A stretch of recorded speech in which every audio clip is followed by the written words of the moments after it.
Hello guys, நம்ம YouTube சேனலில் பார்த்தீங்கன்னா ஆப்டிடியூடுக்கு தேவையான கான்செப்ட் வீடியோஸ்லாம் போட்டுட்ருந்தோம். ஆவரேஜஸ்ங்கிற கான்செப்டில் வந்து ஒரு பிளேலிஸ்ட் ரெடி ஆகிட்டு இருந்துச்சு. ஸோ இதுதான் வந்து ஃபைனல் வீடியோவாக இருக்கும். இதுக்கு முன்னாடி ஆவரேஜ்னால் என்ன அண்டு அது ரிலேட்டட் ப்ராப்ளம்ஸ்லாம் சால்வ் பண்ணி காமிச்சிருப்பேன். ஸோ பார்த்து யூஸ் பண்ணிக்கோங்க. ஆவரேஜஸில் பார்த்தீங்கன்னா ஏஜ் கான்செப்ட்னு ஒன்று இருக்குது. ஸோ இந்த கான்செப்ட் வந்து நான் ஒரு சம் போட்டுட்டு அது போடும் போதே இந்த கான்செப்ட்ஸ்லாம் சொல்லித்தரேன். ஸோ உங்களுக்கு இன்னும் பெட்டராக புரியுங்கிறதுக்காக. ஸோ சம் பார்க்கலாம். 10 years ago, அதாவது இந்த 24th சம் நம்ம போட போகிறோம். 10 years ago, the average age of a family of 4 members was 24 years. 2 children having been born, average age of the family is same today. What is the present age of the youngest child if they differ in age by 2 years? So யாரும் பயப்பட வேணாம், கரெக்டாக சொல்கிறேன். சிம்பிளாக பண்ணலாம். 10 years ago, the average age of a family of 4 members was 24 years. அவங்க என்ன சொல்ல வராங்கன்னா,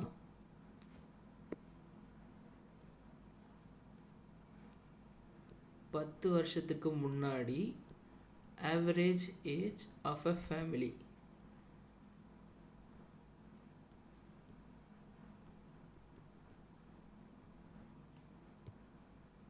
ன்னு சொல்கிறாங்க.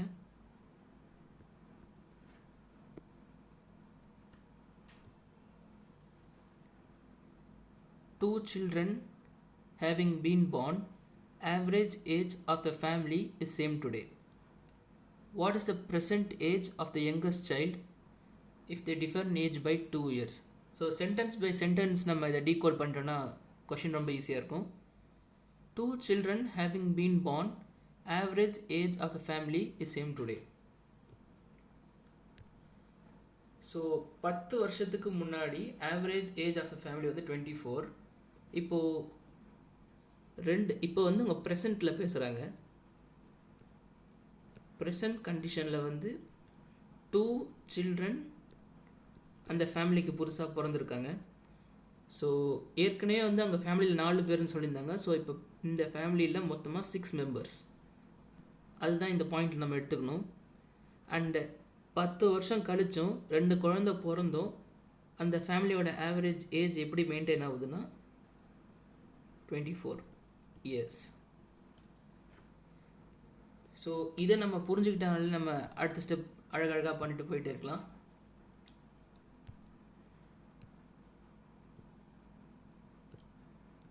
ஸோ பார்த்துங்க, நமக்கு தெரிஞ்ச formula average is equal to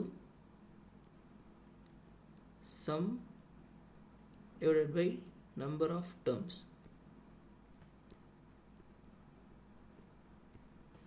so அதை இங்கே அப்படியே அப்ளை பண்ண போகிறோம். அவ்வளோதான்.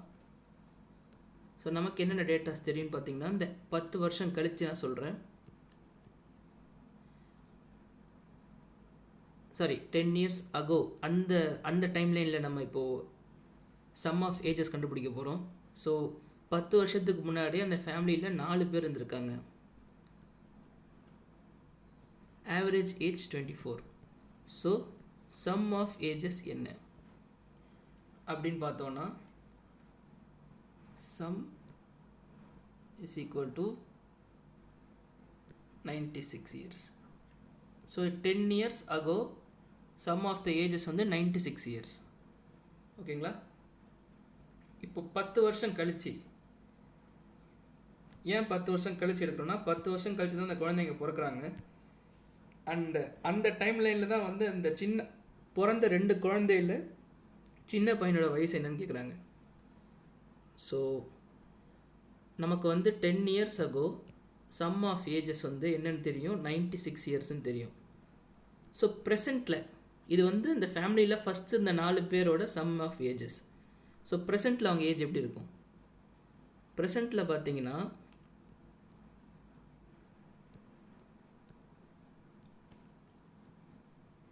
96 + 4 × 10. ஏன் 4 × 10? அப்படின்னு பார்த்தீங்கன்னா மொத்தமாக 96 இயர்ஸ் வந்து சம் ஆஃப் த ஏஜஸ் நம்ம பார்த்துட்டோம். 10 வருஷம் கழிச்சு இந்த ஃபேமிலியில் 4 பேர் இருக்காங்க. ஸோ 4 பேருக்குமே 10 வயசு கூடி இருக்கும் இல்லையா? ஸோ ஃபேமிலியில் 4 பேர் இருக்காங்கன்னா ஃபர்ஸ்ட் மெம்பருக்கு 10 இயர்ஸ் ஆட் பண்ணுறோம், செகண்ட் மெம்பருக்கு 10 இயர்ஸ், தேர்ட் மெம்பருக்கு 10 இயர்ஸ், ஃபோர்த் மெம்பருக்கு 10 இயர்ஸ். எல்லாருக்குமே வயசு ஒன்றா தானே ஆகும். ஸோ அந்த கான்செப்ட் தான். அப்படி பார்த்தீங்கன்னா இந்த வேலையை தான் நான் 4 × 10 போட்டிருக்கேன், 4 தடவை 10 ஆட் பண்ணுறதுக்கு பதிலாக. ஸோ போட்டிங்கன்னா 96 + 40 136 வரும். ஸோ ப்ரெசண்ட்டில் 4 மெம்பர்ஸோட சம் ஆஃப் தி ஏஜஸ் 136 இயர்ஸ்னு வந்துடுச்சு.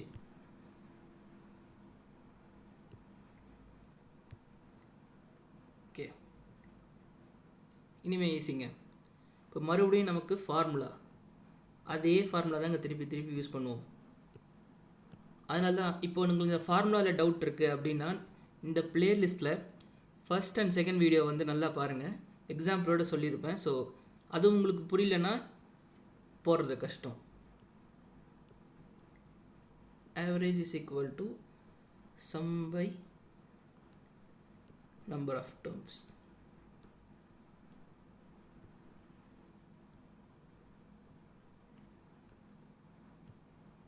இங்கே வந்து 10 இயர்ஸ் கழிச்சு ப்ரெசென்ட்டில் சொல்கிறோம். ப்ரெசென்ட்டில் நம்ம ஏஜ் என்னென்னு, ப்ரெசென்ட்டில் அவங்க ஆவரேஜ் வந்து சேம்னு சொல்லிட்டாங்க.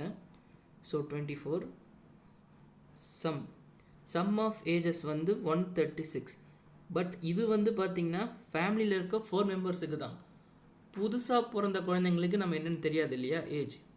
ஸோ அதை வந்து we are considering x + 2. இது ஏன் வந்துச்சு, இந்த டேர்ம்ஸ் ஏன் வந்துச்சுன்னு இப்போ கன்ஃபியூஸ் ஆகாதீங்க, நான் சொல்கிறேன். Divided by number of terms வந்து 6. ஏன் 6னா 4 மெம்பர்ஸ் ஆல்ரெடி இந்த ஃபேமிலியில் இருந்தாங்க, 2 மெம்பர்ஸ் இந்த சில்ட்ரன். அதனால் இப்போது ஏன் நான் x + 2 போட்டேன்னு எக்ஸ்பிளைன் பண்ணுறேன். ஸோ ரொம்ப சிம்பிள் தான். இப்போ நம்ம சம் என்னன்னு போட்டிருக்கோம், 136 + x + 2. நான் இங்கே எக்ஸை என்னன்னு கன்சிடர் பண்ணுறேன்னா age of the youngest child. அதுதான் நமக்கு தேவை இந்த கொஷினில். ஸோ அதை இப்படி தான் சால்வ் பண்ணணும். ஏஜ் ஆஃப் தி யங்கஸ்ட் சைல்டுலாம் கேட்குறாங்க. ஸோ அதை நான் எக்ஸ்ன்னு கன்சிடர் பண்ணுறேன். அப்போது ஒரு குழந்தை இன்னொரு குழந்தைய விட 2 வயசு மூத்ததுன்னு சொல்லியிருக்காங்க. ஸோ ஒரு குழந்தைக்கு எக்ஸு, இன்னொரு குழந்தைக்கு x + 2.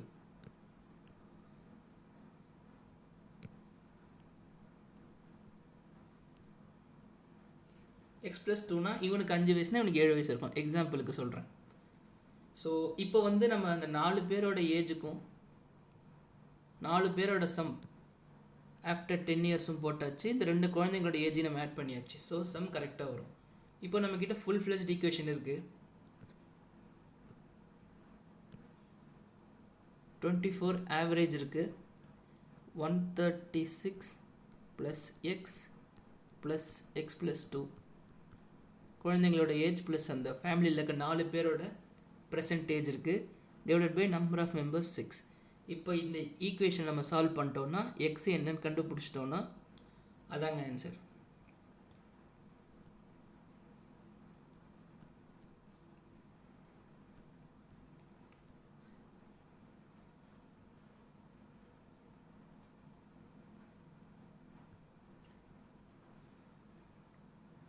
ஓகே, நான் இது கொஞ்சம் ஃபாஸ்ட்டாக போடுறேன், நீங்கள் பொறுமையாக கூட சால்வ் பண்ணிக்கலாம். 2x = 6, x = 3. So age of the youngest child will be 3 years. அது ஆப்ஷனில் இருக்கான்னு பார்ப்போம். இருக்குங்க, இதுதாங்க correct answer. So 24th some இப்படி தான் போடணும். ஸோ இந்த சம் போட்டதுலேயே வந்து like most of the problems வந்து இதேமாரி தான் இருக்கும். ஸோ இதுதான் கான்செப்ட், இப்படி தான் இந்த சம் போடணும். 10 years ago அப்படின்னு சொல்லிட்டாங்கன்னா 10 years agoன்னு சொல்லிவிட்டு இந்த ஃபேமிலியோட டீட்டெயில்ஸ் ஆவரேஜ் கொடுத்துருக்காங்க. அதை நம்ம நோட் பண்ணியிருக்கோம். ப்ரெசண்ட்டில் அதுக்கப்புறம் 2 குழந்தை பிறந்திருக்கு. அந்த 2 குழந்தைங்களோட ஏஜ் டிஃப்ரென்ஸ் வந்து 2ன்னு சொல்லியிருக்காங்க. அண்ட் 2 குழந்தை பிறந்தும் அந்த ஃபேமிலியோட ஆவரேஜ் வந்து 24 மெயின்டைன் ஆகுது. யங்கஸ்ட் சைல்டோட ஏஜ் என்னன்னு கேட்குறாங்க.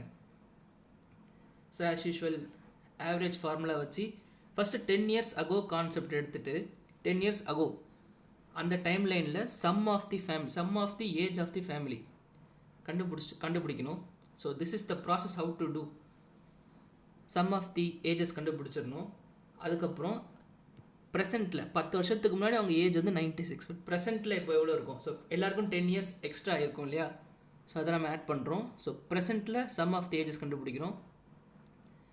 அண்ட் தென் மறுபடியும் அந்த ஆவரேஜ் ஃபார்முலா யூஸ் பண்ணி ப்ரெசென்ட்டில் ஆவரேஜ் வந்து 24 அதே சேஞ்ச் ஆகலன்னு சொல்லிட்டாங்க. அண்டு சம் வந்து 136. அந்த ஃபேமிலியில் இருந்த ஃபர்ஸ்ட் 4 மெம்பர்ஸோட present sum of the ages 136. And X வந்து age of the youngest child consider பண்ணியிருக்கோம். அண்ட் இன்னொரு குழந்தைக்கு 2 வயசு கூட இருக்கிறதுனால x+2ன்னு போட்டிருக்கோம். அண்ட் நம்பர் ஆஃப் டேர்ம்ஸ் இந்த ஃபேமிலியில் மொத்தம் 6 பேர் இருக்கிறதுனால நம்பர் ஆஃப் டேர்ம்ஸ் 6. ஏற்கனவே அந்த 10 வருஷத்துக்கு முன்னாடி 4 பேர் தான். 10 வருஷத்துக்கு அப்புறம் 2 குழந்தைங்க பிறக்கிறதுனால +2. அதுக்கப்புறம் அவ்வளோதாங்க. மறுபடியும் அதே formulas average equal to sum by number of terms போட்டிங்கன்னா வில் கெட் தி ஆன்சர். இந்த ஈக்குவேஷன் வரும். இப்படி ஒரு ஈக்குவேஷன் வரும். Then if you solve x is equal to 3 வந்துடும். அவ்வளோதான். ஸோ இன்னொரு சம் வந்து let's do in next video.